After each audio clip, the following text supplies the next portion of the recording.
En 2010, suite à des accidents et alors que je ressentais un mal-être grandissant, j'ai souhaité changer de vie pour plus de respect de l'humain et de la nature.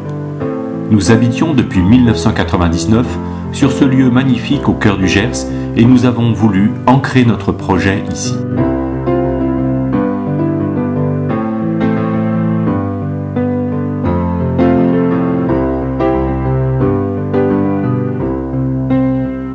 Après avoir vu le film Solution locale pour un désordre global, je me suis mis en marche.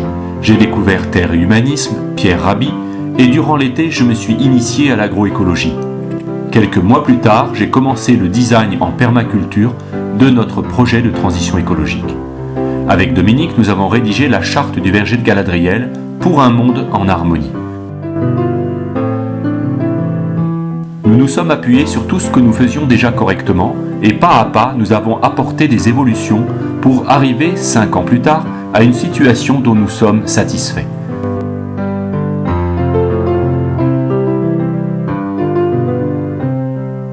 Notre transition concerne de nombreux aspects de notre vie quotidienne, mais la gestion de l'eau a été notre priorité.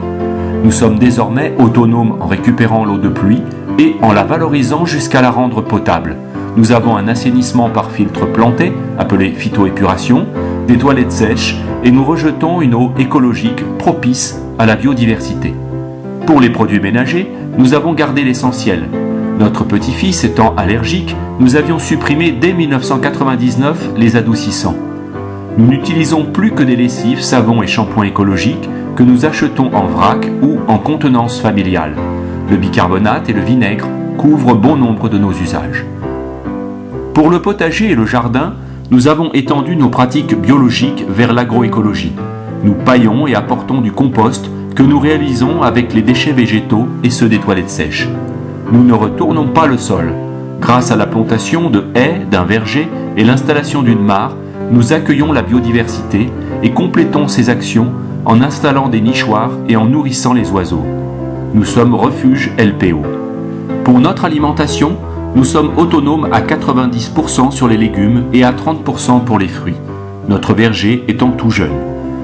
Nous avons réduit notre consommation de viande, supprimé les laitages et nous achetons si possible en local, en bio, en vrac et en équitable.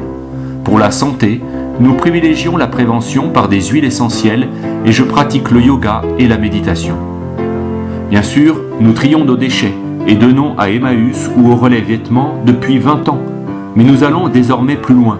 Nous vendons sur Internet ce qui peut avoir une deuxième vie, nous réutilisons ce qui est possible, nous compostons ou broyons tous les déchets végétaux et le reste va à la déchetterie. Dans la construction, nous avons changé toutes nos fenêtres et nos portes et avons isolé la toiture avec de la ouate de cellulose. Nous sommes passés à un chauffage au bois pour réduire notre facture électrique de 75% et nous sommes vigilants en notant toutes les semaines notre consommation. Pour les extensions de la maison, nous choisissons au maximum des matériaux écologiques. Pour nos transports, nous favorisons le covoiturage et l'optimisation des trajets.